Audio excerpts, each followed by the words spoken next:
কবিতা রানী, শুনলে তো? বড়দিকে আমাদের থেকে আলাদা করা অত সহজ নয়। আমি তোমায় আটকে দিলাম। আমার জায়গায় যদি বড়দা থাকতো তাহলে তোমার কি অবস্থা হতো তুমি ভাবো। বড়দা যদি একবার জানতে পারে না তুমি বড়দির ক্ষতি করার চেষ্টা করেছো, তোমায় ধরে একেবারে দেবে। বড়দার প্রেমে পড়ে তুমি বড়দিকে সরাতে চাইছিলে, তাই না?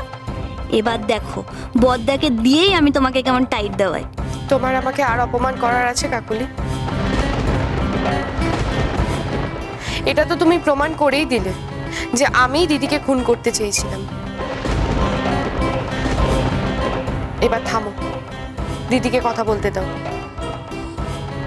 এবার দিদি বিচার করুক, আমাকে জেলে দেবে না ফাঁসিতে ঝোলাবে।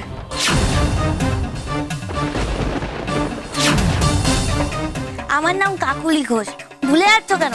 আমার আরো অনেক কথা বলার আছে। এবার তো আমি বড়দাকে ডাকবো।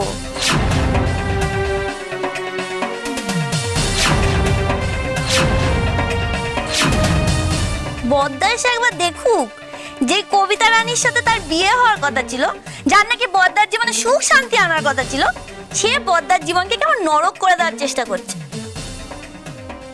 আরে বড়দা, সত্যি যদি বড়দির কিছু হয়ে যেত এই কবিতার জন্য, তখন আপনার প্রাণটাও তো এমনি এমনি বেরিয়ে যেত। তখন আমাদের কি হতো? কাকুলি, এবার আমাকে কথা বলতে দাও। আরে বাবা বলো বলো, কিন্তু শুধু বলাতেই থেমে থেকো না, ওকে একেবারে জেলে ঢুকিয়ে দাও। অ্যাটেম্পট টু মার্ডার চার্জে আমি তোমাকে জেলে ঢোকাবো না কবিতা, বরং আমি নাম জানতে চাইবো কারা তোমাকে এই কাজ করতে উস্কাচ্ছে। আশা করি সেটা বলতে তোমার কোনো আপত্তি নেই। আমি মানুষ চিনি কবিতা, মানুষ খুন করার মতন মানসিকতা তোমার নয়।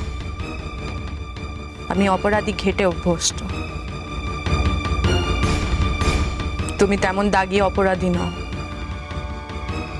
কারা তোমাকে এই কাজ করতে উস্কাচ্ছে, বাধ্য করছে, তাদের নাম বলো।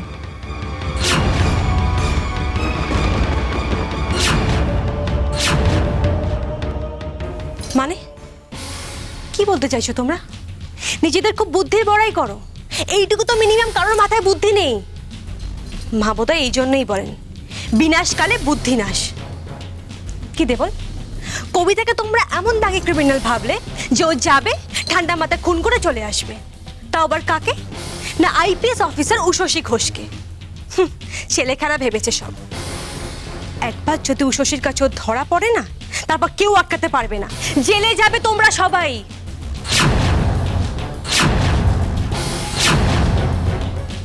উষসী যদি একবার হাতে সলিড প্রমাণ পায়, তাহলে ও কাউকে ছেড়ে দেওয়ার পাত্রী নয়। আমি একটা অনুরোধ করব, একটা বিনীত অনুরোধ। তোমার বউকে একটু চুপ করতে বলো দেবল ভাই। আমার মাথাটা না গরম হয়ে যাচ্ছে। এই মেয়ে ছেলেদের খিচির খিচির আমার ভাল লাগে না।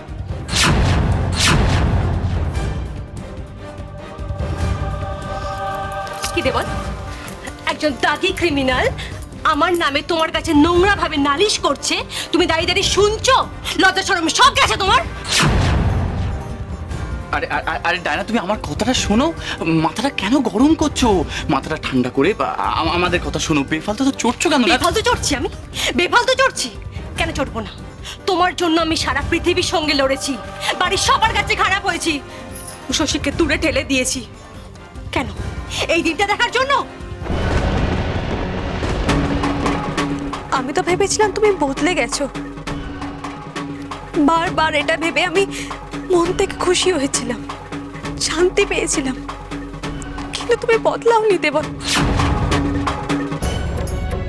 এক সময় আমাকে খুন করতে চেয়েছিলে, আর আজ ঘরে বসে তুমি মুশশীকে মারতে চাইছো। ছি! থামো প্লিজ ডায়না, তুমি একটু থামো। অনেক বলেছে, আর না। আচ্ছা আচ্ছা, তুমি কি চাও বলো তো? কেন এরকম করছো? না শুধু আমাকে কেন চিচি করছো? তোমার দিদিও তো রয়েছে আমাদের দল। আমাকে কিছু বলার আগে ওকে বল। এত কাপুরুষ এই দেবলটা নিজে ফাঁসছে বলে আমাকেও ফাঁসাচ্ছে। তোমরা দুজনেই আজ আমাকে নিজের কাছে ছোট করে দিয়েছো। আমার কি করবো আমি নিজেই বুঝতে পারছি না, কি করবো আমি।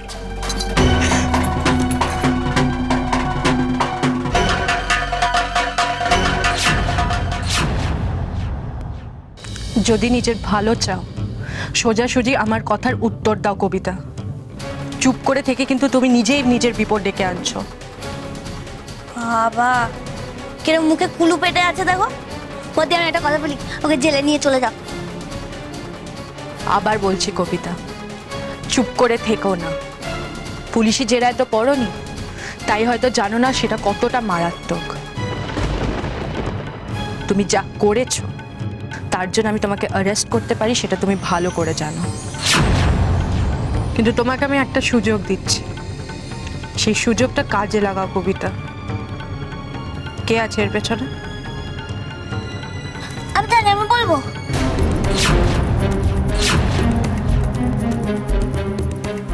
মানে তুমি জানো? হ্যাঁ মানে আমি তো পুরোটাই জানি, কিন্তু কি বলো তো কোনো প্রমাণ নেই, তাই তোমাকে কিছু বলতে পারি না। আর তুমি তো পুলিশের লোক, প্রমাণ ছাড়া কিছু বিশ্বাসও করবে না, তাই কেস খেয়ে যায় মাঝে মাঝে। দেখো আমি তোমায় বলেছিলাম না আমাদের ওই এজি পেজি ও হলো ডাইনি বুড়ির দিদি এলোমেলো, বলেছিলাম না?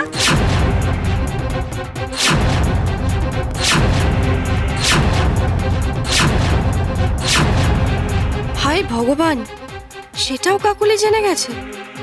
উশসী যদি সত্যিই বিশ্বাস করে যায় এলি এজি ভাই, তাহলে তো স্যাম যে কুঞ্জ সেটাও জেনে যাবে। আর আমি ওদের সবার পরিচয় কিছুতেই জানিয়ে দিতে পারি না উশসীকে।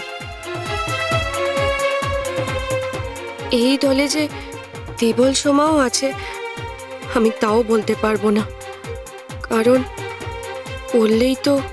ভালো করে শোনো কবিতা, কাজটা যদি আমি করি তাহলে আমি কিন্তু উষসী দিদিমণি নয়, নিশীথ ময়রাকেই আমার শিকার বানাবো। না না না না, কিছুতেই তা সম্ভব নয়। আমাকে চুপ করে থাকতেই হবে, তাতে আমার সাথে যা হয় হোক, শুধু নিশীথের যেন কিছু না হয়। বদ্দি আমার না মনে হচ্ছে ও কিছু বলবে না, ক্যাবলার মতো চুপ করেই দাঁড়িয়ে থাকবে। তুমি না একটা কাজ করো, ভালো কথা বলছি, ডাইনি বুড়ির দিদিকে গিয়ে চেপে ধরো, তাহলে পুরো কেসটা বুঝে যাবে আর সব ক্রিমিনালদের খবর পেয়ে যাবে। সেটা আমরা গিয়ে দেখলাম, কিন্তু কিছুই তো পেলাম না। যতক্ষণ না পাকাপোক্ত প্রমাণ পাচ্ছি আমার পক্ষে কিছু করা সম্ভব না। আর ওই স্যাম স্কট সে আদেও আইরিশ কিনা কে জানে, সেটা আমাকে ভাবাচ্ছে।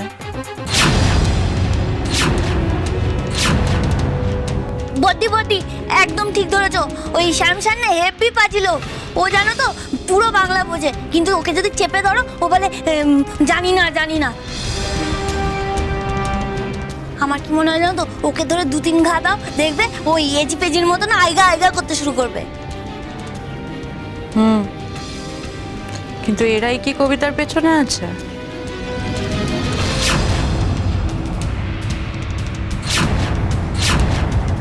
মাঝে মাঝে তো শুনি স্যাম স্কট তোমার সাথে খারাপ ব্যবহার করে, এমনকি নিশিত দেখেছে ও তোমার গায়ে হাত তুলতে যাচ্ছিল। এজি ভাই তোমারই কাজ করে। তুমি ওদের আসল পরিচয় জানো?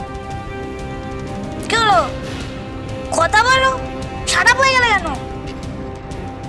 তুমি কি ওদের সাথে হাত মিলিয়েছো কবিতা? এই বাড়ির কোনো ক্ষতি করার উদ্দেশ্যে আছো এখানে? বদ্দি এভাবে কবিতা রানীর মুখ থেকে কিচ্ছু বেরোবে না। তুমি একটা কাজ করো, ওই মহিলা পুলিশ আছে না, তাদেরকে ডেকে নিয়ে আসো। কোমরে দড়ি পরিয়ে যখন বাড়ি থেকে টানতে টানতে নিয়ে যাবে না, সব বেরিয়ে আসবে।